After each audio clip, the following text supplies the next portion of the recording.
Children, आज मैं आपको विराम चिन्ह पढ़ाने जा रही हूँ बहुत ही आसान तरीके से, ताकि आपको अच्छे से समझ आ जाए। विराम का शाब्दिक अर्थ होता है ठहरना, ठहराव। अपने भावों का अर्थ स्पष्ट करने के लिए, एक विचार और उसके प्रसंगों को प्रकट करने के लिए हम रुकते हैं, इसी को विराम कहते हैं। इन्हीं विरामों को प्रकट करने के लिए हम जिन चिन्हों का प्रयोग करते हैं उसे विराम चिन्ह कहते हैं। वाक्य को लिखते अथवा बोलते समय बीच बीच में हमें थोड़ा बहुत रुकना पड़ता है, उसकी सुंदरता को बनाने के लिए, जिससे भाषा स्पष्ट हो जाए, हमें अर्थ समझ में आए। लिखित भाषा में इस ठहराव को दिखाने के लिए कुछ विशेष प्रकार के चिन्हों का प्रयोग होता है, उसे विराम चिन्ह कहा जाता है। अर्थात अगर मैं सरल भाषा में बोलूं तो भाषा के लिखित रूप में स्थान विशेष पर बल देने, रुकने, उतार चढ़ाव आदि दिखाने के लिए विभिन्न प्रकार के चिन्हों की सहायता ली जाती है। इस प्रकार के संकेत चिन्हों को विराम चिन्ह कहते हैं अथवा विश्राम चिन्ह भी आप कह सकते हैं। फॉर एग्जाम्पल है, राम आ गया, पूर्ण विराम आ जाएगा। रोको मत, खाने दो, इसमें कॉमा लग जाएगा। देखिए, अभी रोको मत, खाने दो, अगर मैं रोको मत के बाद कॉमा लगाती हूँ उसका मीनिंग और हो जाएगा। रोको मत, खाने दो, इसका अलग मीनिंग हो जाएगा। तो विराम चिन्हों को, क्या राम आ गया है, तो ये सब चीज़ें हमें विराम चिन्हों के द्वारा और भी क्लियर हो जाती हैं। अभी हम देखते हैं कि इसमें विराम चिन्ह कौन कौन से होते हैं। सबसे पहले हम लेते हैं, इसके मुख्यतः विराम चिन्ह 13 होते हैं। पहला होता है पूर्ण विराम, जो हम अक्सर बहुत ज़्यादा इस्तेमाल में लाते हैं। पूर्ण विराम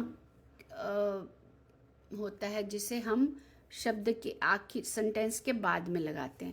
जैसे कि मनुष्य की चरितार्थ प्रेम में है, तो ये यहाँ पर हम फुल स्टॉप लगा देंगे, यानी लाइन खींच देंगे। अभी इसको हम क्या बोलेंगे, पूर्ण विराम। फिर आते हैं हम अल्प विराम। अल्प विराम, जहाँ पर थोड़ी देर रुकना पड़े वहाँ अल्प विराम चिन्ह का प्रयोग किया जाता है। उदाहरण के लिए, नदी, पहाड़, खेत, हवा, थोड़ी थोड़ी देर हम रुक रहे हैं। राम, सीता और लक्ष्मण जंगल गए।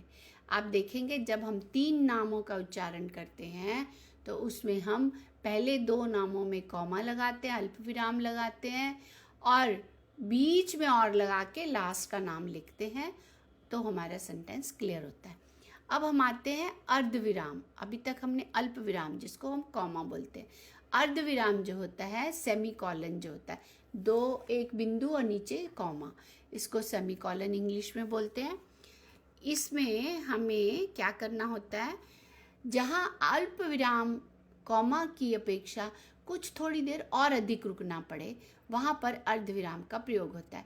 उदाहरण के लिए मैं बताती हूँ, सूर्यास्त हो गया, सूर्यास्त हो गया, लालिमा का स्थान कालिमा ने ले लिया। अब इसमें देखिए आपने अर्ध विराम का प्रयोग किया। उसके बाद हम आते हैं प्रश्न चिन्ह। प्रश्न यानी क्वेश्चन जब हमारे मन में उठे या हम लिखें, तो वहाँ पर प्रश्न चिन्ह लगेगा। जैसे कि उदाहरण के लिए, वह क्या लिख रहा है, ताजमहल किसने बनवाया, तो यहाँ पर हम प्रश्न चिन्ह का प्रयोग करेंगे। 5वां है विस्मय बोधक चिन्ह। विस्मय, जिसको एक्सक्लेमेशन मार्क भी कहते हैं इंग्लिश में। इसमें एक डंडा और नीचे बिंदु डालते हैं। यहाँ पर जब हम हैरान होते हैं, बहुत खुश होते हैं, बहुत दुखी होते हैं, बहुत सुंदरता को देखते हैं, तो हमारे मुँह से अचानक ही कुछ शब्दों का प्रयोग होता है, वहाँ पर हम विस्मय बोधक चिन्ह अव्यय का प्रयोग करते हैं। जैसे कि उदाहरण के लिए, अरे शाबाश, हाय वह मारा गया, आह कितना सुंदर मौसम है, तो यहाँ पर हम विस्मय बोधक लिखते हैं। विस्मय मतलब हैरानगी, जहाँ पर खुशी हो, चाहे गम हो, चाहे सुंदरता हम देख लेते हैं। 6ठा जो विराम चिन्ह है वो है निर्देशक चिन्ह। जब हम किसी को गाइड करते हैं, निर्देश देते हैं, है ना, डैश लगा देते हैं जहाँ पर, तो वहाँ पर निर्देशक चिन्ह का प्रयोग विषय, विवाद संबंधी या प्रत्येक शीर्षक के आगे, उदाहरण के पश्चात, कुछ बोलने के बाद लगाया जाता है। इसको रेखा चिन्ह के नाम से भी जानते हैं। उदाहरण के लिए जैसे अनार, कॉमा, आम। उदाहरण लिखकर हम एक लाइन डाल देते हैं ना, जैसे करके, जैसे के बाद हम एक लाइन डालते हैं, उसे हम निर्देशक चिन्ह कहते हैं। यानी वो हमें निर्देश दे रहा है कि हम किसके बारे में बात करें। कोष्टक चिन्ह, कोष्टक मतलब ब्रैकेट, आपको समझ में आ गया होगा कोष्टक किसको कहते हैं, ब्रैकेट्स को बोलते हैं। विश्वामित्र ब्रैकेट में आएगा, क्रोध में कांपते हुए, फिर ब्रैकेट बंद, ठहर जा। क्रोध में कांपते हुए ठहर जा, यानी इसमें हमने कोष्टक चिन्ह का प्रयोग किया। अब हम आते हैं विराम चिन्ह। विराम चिन्ह के बारे में 8वां उदाहरण हम देते हैं विराम चिन्ह में। उदाहरण या अवतरण चिन्ह, इन्वर्टेड कॉमा, इन्वर्टेड कॉमस जो हम लगाते हैं उसे हम हिंदी में उदाहरण या अवतरण चिन्ह कहते हैं। इन्वर्टेड कॉमस डालते हैं ना, किसी व्यक्ति की बात एज इट इज़ लिखनी हो, वहाँ पे हम इन्वर्टेड कॉमस लगाते हैं। जैसे कि आप देखिए, किसी कथन को ज्यों का त्यों लिखने के लिए हम इन चिन्हों का प्रयोग करते हैं।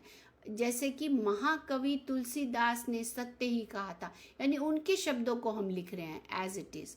प्राधीन सपनों सुख नाही, इसके पहले भी इन्वर्टेड कॉमस लगेगा, बाद में भी। भारतेंदु जी ने कहा, हिंदी, हिंदू, हिंदुस्तान, तो इसमें भी इन्वर्टेड कॉमस लगेंगे। अब हम आते हैं योजक चिन्ह। योजक चिन्ह एक छोटा सा चिन्ह होता है जो अक्सर विलोम शब्दों के बीच में लग जाता है। जैसे कि सुख दुख, लाभ हानि, दिन रात, यश अपयश, इसको हम योजक चिन्ह कहते हैं। और 10वां है लाघव चिन्ह।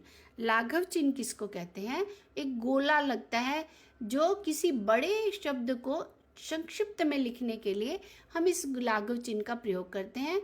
जैसे कि कोई उपाधियां होती हैं, डॉक्टर, पूरा ना लिखकर हम डॉट लिखकर गोला डाल देते हैं। उत्तर प्रदेश में ऊ लिखकर, प्र लिखकर गोला डाल देते हैं। पंडित में प लिखकर गोला डाल देते हैं, तो इसको लाघव चिन्ह कहते हैं। Sign of observation. अब हम आते हैं नेक्स्ट, विवरण चिन्ह। अब विवरण चिन्ह क्या होता है, साइन ऑफ फॉलोइंग, मतलब आप इसको देखिए, इसमें 2 बिंदु और एक छोटा सा डैश लगता है, इसको हम विवरण चिन्ह कहते हैं। इसका प्रयोग वाक्य के विषयों के बारे में कुछ सूचक या निर्देश देने के लिए हम प्रयोग करते हैं। जैसे कि उदाहरण, वनों से निम्न लाभ हैं, उसके बाद हम ये विवरण चिन्ह लगा देते हैं, 2 बिंदु और ये निम्न लाभ है, मतलब नीचे हमने क्या लिखा है उसके लिए हम, यानी उसको फॉलो करो, तो वो विवरण चिन्ह हम लगा देते हैं। जैसे as following, sign of following. इस देश में बड़ी बड़ी नदियां हैं, विवरण चिन्ह जैसे आगे का। अब आता है विस्मरण चिन्ह या त्रुटिपूरक चिन्ह। कभी कभी हम लिखते लिखते कोई बात छोड़ देते हैं, तो उसको हम एक छोटे से त्रिकोण से, हम त्रिकोण नहीं बोल सकते, 2 लाइन त्रिकोण जैसी डालते हैं बीच में, और फिर वो अगला जो छूट गया शब्द उसको ऊपर या नीचे कहीं भी लिख देते हैं। जैसे कि उदाहरण के लिए आप देखिए, इसमें मैं पिताजी के साथ गया। अब पिताजी के साथ कहाँ गया, वो हम छूट गया, तो हम उसमें वो त्रुटिपूर्ण या विस्मरण चिन्ह लगा के हम लिखेंगे बाजार गया। तो वो बाजार शब्द हम ऊपर भी लिख सकते हैं, नीचे भी कहीं लग सकते हैं। अब उसके बाद है पद लोप चिन्ह, मार्क ऑफ एलिपिसिस, यानी कि इसमें डॉट डॉट डॉट, यानी इसके बाद कुछ है ऐसे करके लिख दे। जैसे राम ने मोहन को गाली दी, डाट डाट डाट, कौन सी गाली दी नहीं पता। मैं सामान उठा दूंगा, पर पूरा वाक्य नहीं बोला, अधूरा छोड़ दिया, तो वहाँ पर 3 डॉट हम डालकर छोड़ देते हैं। तो ये मुझे उम्मीद है आपको ये सारे जो चिन्ह हैं समझ में आ गए होंगे। अब फिर मिलती हूँ एक नए विषय के साथ, तब तक के लिए शुभ दिन, नमस्कार।